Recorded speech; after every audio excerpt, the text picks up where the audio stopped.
Hi, welcome to another exciting episode of the Andre The Beast Crayton Show. Today we're going to dive into, let's put it like this, inspirational dreaming, being a foreigner in a new land, having to understand the culture, and more importantly, diving into something that most people will be like, why in the hell are you going to go into this particular field? But before we get started, we're doing something different today. We're also highlighting up and coming podcasts that are taking over the world by storm, with individuals making a difference, telling their stories, trying to make, now not trying, really making a difference in everybody's life. I'd like to welcome all the way from New York, the one, the only, the new podcast launching this season, 2024, the new podcast, The Lauren Freeman Experience. Welcome to the show, Lauren. Thank you so much for having me. I'm so excited to be here. Tell the viewers a little bit about what your podcast is going to be about. And it's launching 2024, right? And what about the Lauren Freeman Experience to want to be a podcast? I mean, you're going to have to tune in to find out. But basically, the Lauren Freeman Experience is a unique experience. I have almost 4 decades of these crazy stories that resonate with all these different types of people that have to do with healing trauma, overcoming adversity, and really just being in survival mode and making the decisions that you know at that moment fit your lifestyle. Mm-hmm. And what I want to bring to the table is really my experiences and how I can help others navigate their own hardships through overcoming adversity. So thank you so much for having me. How much is this? How much is there a need for somebody like you to bring your experience to the forefront? And you're naturally, my hat's off to you for getting ready to produce such a telling story of your life. I know a little bit about it. We had you on the show, but is it now a growing demand that people want to hear about trauma and so forth? Yeah, the crazy thing is nobody had any understanding of trauma outside of the battlefield until 1980. And I was born in 1983. So the medical community, the mental health community, I was raised by 2 therapists. Nobody understood the mind-body connection as pertains to trauma until recently. So I've had this insane story of trying to overcome all these mind-body connections over the last almost 4 decades. And every single thing that when I meet somebody, whether it's in an Uber, it's on the street, mm-hmm. or even at a bar, I talk to them a little bit and something resonates with them, because everybody has trauma, whether they know it or not, and everybody has something to heal from. So I'm actually championing the How Are You Healing revolution. And we're not going to focus on what happened, but how are you going to heal? And when you're ready to talk about it, I have resources, I have community, I have safe places for you to share your story as well. That sounds like a very interesting podcast. Make sure that when it launches, you guys subscribe, follow, and make sure you become a major supporter. Today, in-house, let's talk about this young man right here. Very interesting young man. Let's call you a young man. Just listening to your journey here is truly one of courage, one of inspiration, and one of making a difference. I'd like to welcome to the show, let me get this right, Democratic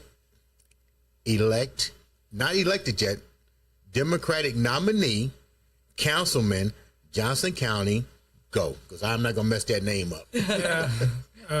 Saad Tawfeeq, running for Johnson County Council at Large.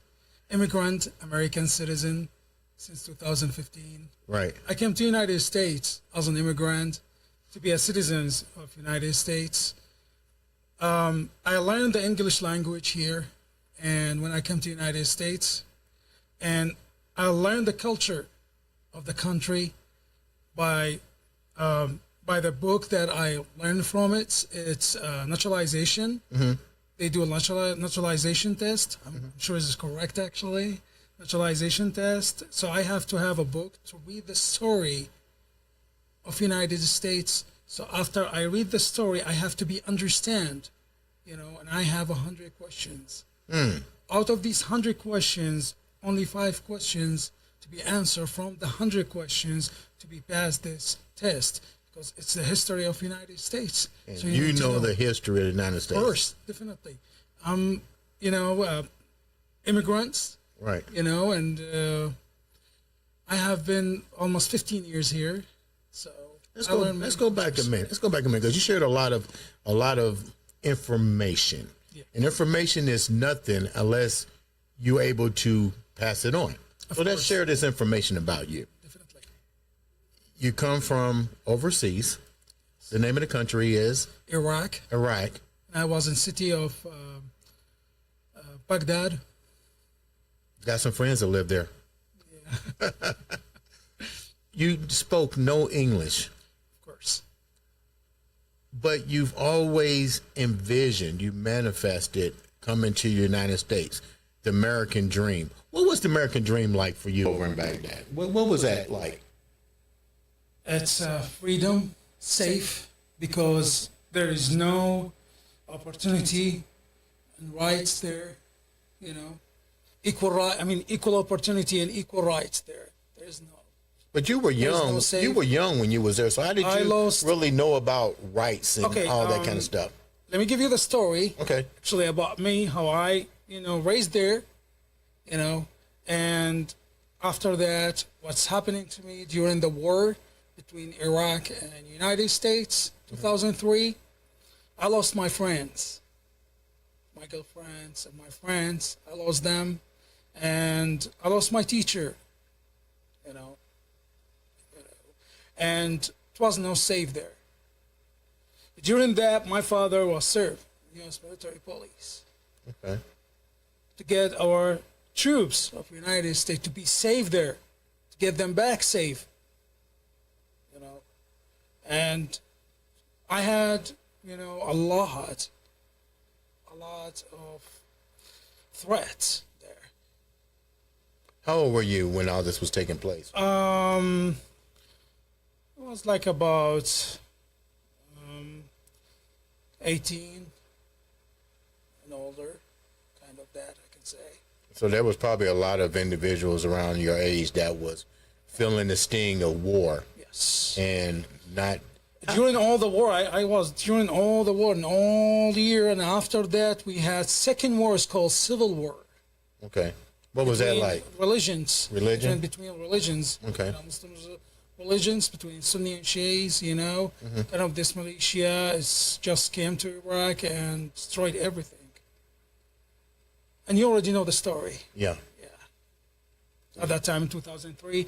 So, how important was it for you to leave, to get out of there at 18 years old? In United States, 18, you're considered an adult. One day I look a lot of movies, Americans movies, and when the troops is coming to Iraq, I see them, and I wasn't speak English, but I can see and feel, What were some of the movies that inspired you when you watch U.S. movies? What were some of the movies that made you go, wow, that's where I want to be? Let me tell you this. Bro, this is a dream to me. It's my dad. Because my dad, he's supposed to be here in, oh my gosh, it's in 70s, He's supposed to be young to be in here, actually. But he brought that a dream to me, And I grew up with it. How did your dad get involved in in working with the U.S. military? He just by applying, actually. Oh, okay. Yes, by applying, and our, he just applying, as any transport, how to say it's translator, Yes. interpreter.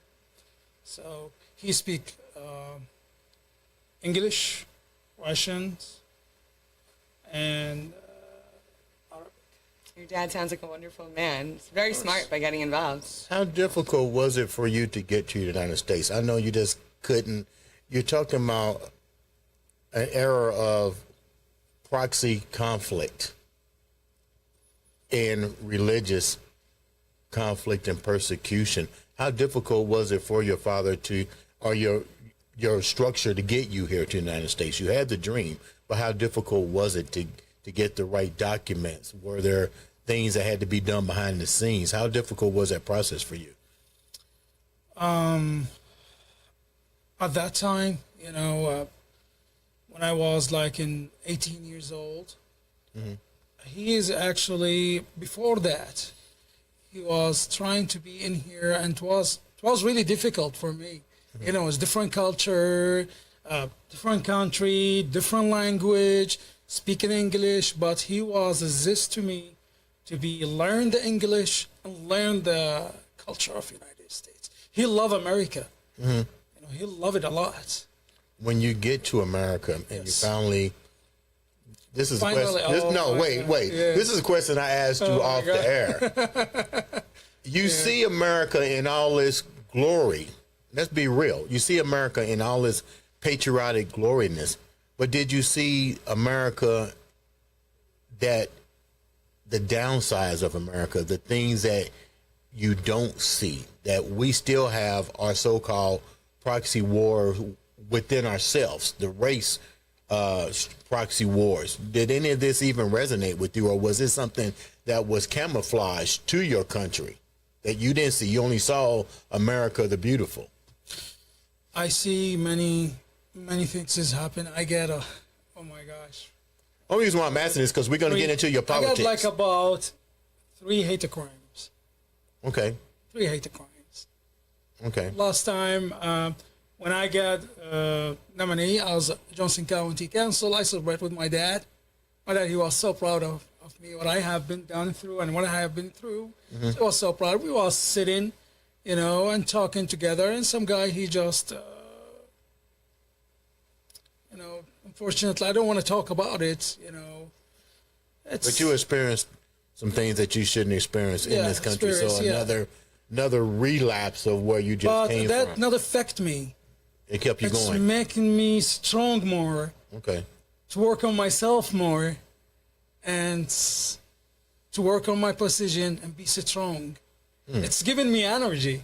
Okay. It's giving you purpose, right? We talk a Right. lot about purpose. Yeah. Exactly. And, you know, pain, you know, overcoming pain through purpose.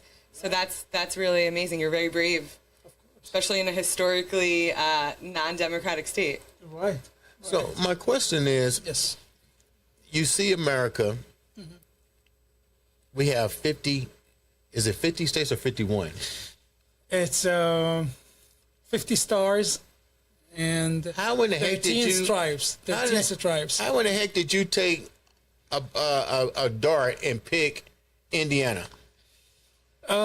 Pick Indiana when I was young, actually, at that time, back in 2003, wrote that dreams, and my dad, he just gave me that dreams, and Todd Harrison, our sponsor, he just talked about Indiana, how they lived in theirs, and And what do you mean a sponsor? What's a sponsor to the viewers that don't know? Our sponsors, it's about our visa, actually, because he applying for us, and I want to tell you that other story actually, for how I came here in the United States. It's really hard. It's not easy to come to United States.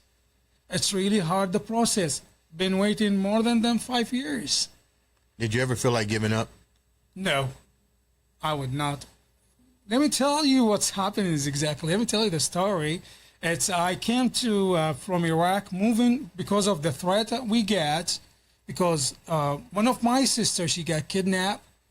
Yes, my sister, she kidnapped, and the U.S. military, he got her, you know, out and from that kidnap. And What was the purpose for kidnapping your sister? Did you guys have money? Were you politically tied? Let me tell you this. Because we are studies, working regular life after the war. People doesn't want us. You know, some of them, like, they want money from my dad or money from us. That's how in Iraq, you know.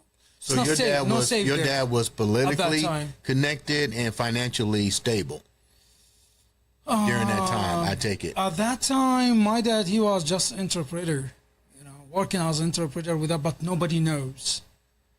Nobody knows at that time. So you're saying that, like, because he was working with the American government, your family was targeted, and that's why I don't think so. No. No. It's just as we live in. It's just how you live. So. We live, Yeah. exactly. They don't want me to study. Yeah. They don't want me living the, you know, it's my right to be living, you know, the regular life. At that time, 2003. Well, I get a lot of threats because it's, I'm going regular life, going to study, you know, I want to do my dream, you know, in my country. because we are in a free country. As I came, I said, this is my free country. What were you studying? I was also in college during that same time, so I'm around your age. And I remember I remember exactly what I was doing when we started bombing Baghdad. What were you studying? What was your original goal? I'm graduate with the GED. At that time. That's amazing, though. Yes. So you picked Indiana. You have a sponsor. The sponsor, according to, make sure I get this right, the sponsor is the one that makes sure that validates that you're going to be good in this country. You're going to obey the rules and regulations. Yeah. So what tell you is exactly we moved from Iraq to Jordan. As I told you, the issue that we had, I can say the issue that we had. So moving us from Jordan. From Iraq to Jordan, because our sponsor said it was going to be like more than six months. You will be going to be in the United States. So fortunately, was more than 5 years. Really? Yes, more than 5 years waiting the visa, and I was in Egypt at that time. I moved to Egypt from Jordan because Jordan is really expensive, and my dad, he doesn't have any work. Our dream and our safe home is United States, America. I want to go to America. It's my safe home. I have no home. How did you manage financially going from Jordan to Egypt with limited resources and funding? Did your sponsor pay for your? No, we actually, my dad, he doing all the things. My dad, he just so your dad was apply for the. ION, I think it's called for the refugee and immigrants people, to come to the United States. We came with the Exodus. Okay. Yeah. Moses. Well, yeah. You're considered a refugee, though, so that's a serious thing. It's an Exodus. I think Exodus organizations. I guess I don't pronounce it right, but it's an Exodus. So we came here. They actually let us to be coming. So my father, he applied. So what happens during all that, I moved from Iraq to Jordan, stay in Jordan more than 6 months. And then after that, we moved to Egypt, stay in Egypt for a little while. And then I was in the opera house, study for opera house. What's that? Egyptian opera house. Okay. So I was study a lute. Okay. We call it the lute. So at that time of the day, there is the embassy actually have an event in the opera house. They have a private party, but it's free to be entered. That. So I called my family. Why my family not going? Actually, we love to be with, Embassy of United States. So when my sister, she's the only one, my oldest sister, Saad Tawfeeq. She is the one that she speaks English very well. So now is she here currently? Yes, she is here, and she's citizen. All my family citizen. All my family citizen. So you're in the promised land right now. You're where you want to be. Yes. You're here, and now you're in Johnson County. For those that don't know, Johnson County is recognized as the main places would be Greenwood, I would assume. What about Columbus, Indiana? Columbus, is that part of Johnson County? That's Bartholomew. That's Bartholomew, right? Yeah, this is different actually. No, we are actually Johnson County. It's a Greenwood. I think it's Greenwood. Southport? No, Southwest Indianapolis. Greenwood, Whiteland, New Whiteland, Franklin. You're trying to and Bargersville. You're tapping into some questionable areas in Indiana. That's from history standpoint. We won't go there because it's changed. Times have changed naturally. Yes. But what made you decide to want to fill the role as Democratic nominee councilman for Johnson County? What did you see that needed to be changed moving forward? Okay. I see a lot of issues. Such as? Doesn't to be change. It's the same as I see. The rate of the county is the same as become high. For the people. People need different for. Let me start it with what I'm going to do actually if I'm getting elected, you know, to be a official county council, first things to do, my priority, it's to empower public safety officer and to empower our families and provide safe working condition, opportunities, and decent incomes. And I have to work hard for a safe and a clean environment, for good streets and roads and parks and schools, for economic growth and opportunity for all our citizens. And we have a resource, as I know, we have a resource in Johnson County, provide equitable pay and benefit, support our public employees and families. So as a county council, when I get elected, I will work hard to increase employee pay. I will work hard to improve affordable housing because Oh my God! Public affordable housing is non-existent. Non-existent Worldwide. It's just not an Indiana thing. This is worldwide. Worldwide, exactly. People working hard, you know. People working full times, and they didn't get it, you know. People working 3 to 4 jobs just to pay rent. To pay rent, Yeah. to get in house. So I have to help for that. I have to change this in the county. How difficult is that going to be for you? Because when you're talking about affordable housing, you're talking about changing wages and making employment opportunities available. Yes. But we see here in Indiana a lot of road construction. We do see development into the inner structure. How hard is it going to be for you to employ this into a deeper, into a fabric that hasn't really wanted to change? We see the outer structure as far as roads and stuff, but we really don't see what you're talking about. We don't see people standing up to fight for public housing and affordable wages anymore. How are you planning on doing that? Well, I have a strategies, you know, developments on the affordable housing. So I want to, I already shared it on Facebook, actually. I just put it actually for every part that I do actually on a video that's some strategy, different strategy of the affordable housing to help the people, to make it affordable for them.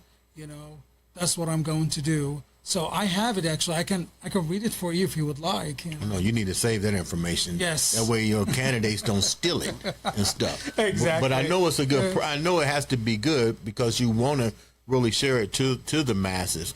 But what I can take my hat off to you because you're the first of your gender, your race, to tackle such a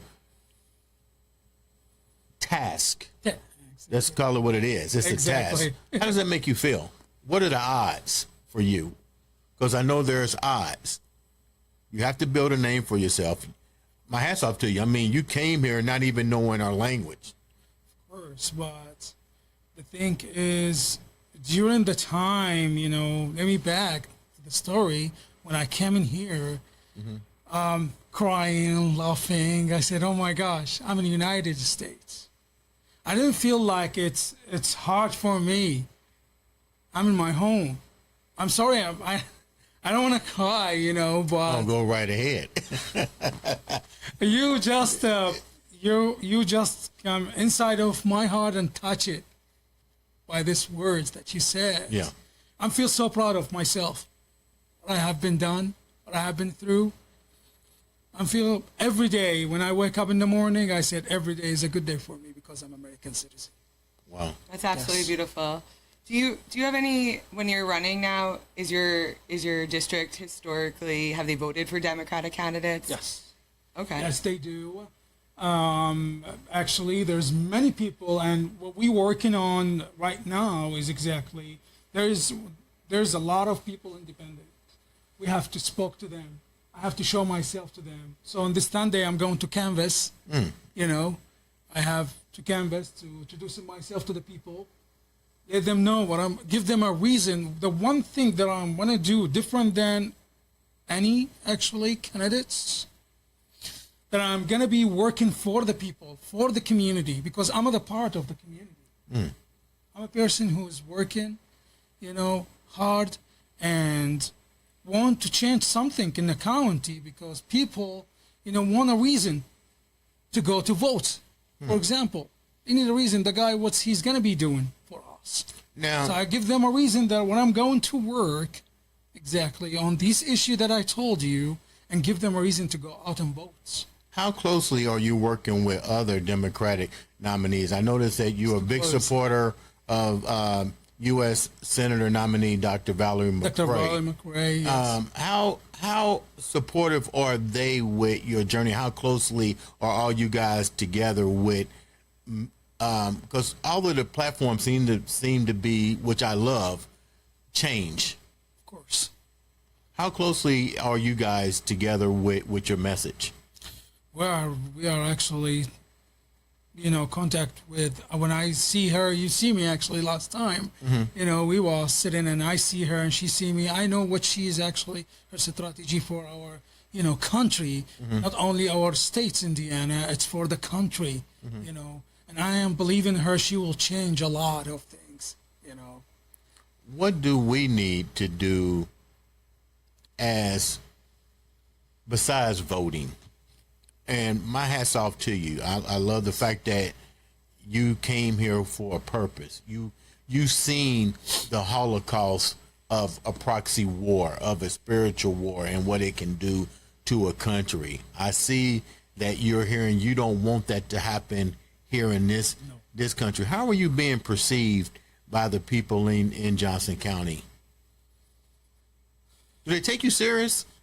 Yes. Do they know your story? Yes, they do. I have a story and published at that time in 2000. By the way, let me tell you some of the things, how I enjoy actually the American political process, how I enjoy that, how, become with the politics, in touch with candidates, how I get all the knowledge, to say, that. I enjoy, American political process in 2015. First vote for me was Hillary Clinton. And I met her in person. And I met the rest of the family. How did you Clinton. meet them? Meet them in Indiana. They came to Indiana. And what I did in 2016, it's big different. I was volunteer working for her campaign. I was making phone calls, more than 10,000 calls. And I brought her here. I tell the people, I brought Hillary Clinton here in our state of Indiana. That's beautiful. And it was happening. And the rest of the family went to our office in Keystone Avenue. It was really amazing to see Clinton, former president. I see him in person. And I have a picture with him, and I have, talked to him closely. Did you share with them that your aspirations was to do this? What did they share with you? Actually, what I did, exactly what they shared with me, a lot of information, and I learned, What was the three things that impact you the most from your encounter with the Clintons? Was the three, sorry, say that again. What were the three most powerful things that you took away from your encounter with the Clintons? What you mean with the Hillary Clinton or with the Clinton former presidents? With both. With both, it's actually I take three things that they're going to be working on at that time. Hillary Clinton, she's one working on actually for job economy, healthcare, and checking a couple of things, of the people from different countries coming in here for the immigrants people. That issue that is still it's happening, What's your take on the immigration policy? What's your take on it? You are an immigrant. I'm an immigrant. You're an immigrant. No matter how we look at it, but it's more polarized now. You know the journey that you had to encounter to get here. That's a big policy no matter how you look at it. What's your take on it? Which take me on it actually, I met actually a couple of, at that time back in primary, I can say, the last event, I see the majority of Republican was with us. And they talking about immigrants. I was so that, I won't tell you, I was so mad. Why? Because they insulted us. Because you knew the real journey that it took to get your safety, to avoid religious persecution, to avoid proxy wars, to basically have a right. Of course. Yes. Are people receptive to that? They say because to me you're inspiring, right? So are people receptive to that, or are they saying, well, you're not from here, you don't deserve to? I had that a lot. I can imagine. You know what you should do? I told you, it's because of, when we talked to the last time I got a hate crime, and that was really, not really bad. It's making me strong. I couldn't imagine, and I'm a man of color. I guess because it's been around me for so long, I don't even view it as a hate crime anymore. I just kind of brush it off. But you've actually been targeted as with hate crimes. Does that make you want to quit? No. It's making me strong to keep continue. How does your family feel about it? How does your family feel? Because anytime you're dealing with hate, family's involved. Yeah, my family's involved actually, but they are not. Actually, they are like me. They're pushing you. They're pushing me to make a difference to the country. I'm working for the community, no matter it's what happened. I'm working for the people, not party another party. No, working for the American. Working for my community. Have you seen any changes since Kamala became the nominee? Like any changes in receptiveness to you as a candidate, or any of your struggles? Because I could imagine that people might have a change of perception. Yeah, there's a couple of things is this change actually that I see. It's really great. She's working really great, and I am supported her. Yeah. I bet you know more about American history than most people that were born here. Of course. You could actually do a contest with them on Instagram Live or Facebook Live. Yeah. Say who knows more? Because you just said right now you named the amount of states and stars. I can't even. I mean, I could do it if I really thought hard, but not off the cuff, So before we wrap up, Yes. what's your end game here? We know you want to win. Yes. November's around the corner. Yeah, it's about like less than 60 days. Yeah. We have. So What are you planning to do to bring home the gold? what's my goal is exactly, it's working for the community, because people get enough. We need action. We don't need people talking without action. Okay. When I am talking to you about this issue that I'm going to be working on, and I'm going to say that again to you, the issues, if you love me. Okay. First is empower public safety officer for our families, provide safe working condition opportunities and decent incomes, work for a safe and clean environment, for good streets, roads, parks, and schools, for economic growth and opportunity and decent incomes, and working hard and fight for the Johnson County firefighters to prove them incomes and benefits. And we make sure that we supply them with the best equipment and safety training so they can do their job with confidence. Know that I will take care of the Johnson County community and take their advice on the issue that affect them and affect their families. How can the viewers reach out to you to donate? It takes money to run a campaign, to listen to more of your journey. How can the viewers reach out to you? It's on Facebook and Instagram, X, Twitter, and you have my link actually, Active Blue, Committee to elect Saad Tawfeeq. Okay. You can just, whatever small actually amounts will be, make a difference for me, and to make me elect to work for the community of Johnson County. Before we wrap up, Yes. you definitely have that beast mindset, more than I've seen in a lot of individuals. My hat's off to you for your journey. You can call it an exodus here or whatever. I call it a dream come true, and more dreams about. Yeah, but ready to the come. Exodus, actually helping us brought us here. That's Exodus refugee, and for immigrants, we enter into that ION. You know, so they give us the program to my dad. So my dad joined them, you know, and we came here, you know. And when I came, actually, it was like how to say, it's like a sugar in my mouth. Yeah. Thank you so much for taking the time to come and be on the show. Ladies and gentlemen, make sure you get to the polls in November and vote. Your vote does matter. And remember, look at who you're voting for. Look at the issues, not just the person. Look at the issues. Look what they're fighting for. It's all about making a difference. And actions need to be followed. Words need to be followed by actions. And this has been another exciting episode of the Andre the Beast Crayton Show.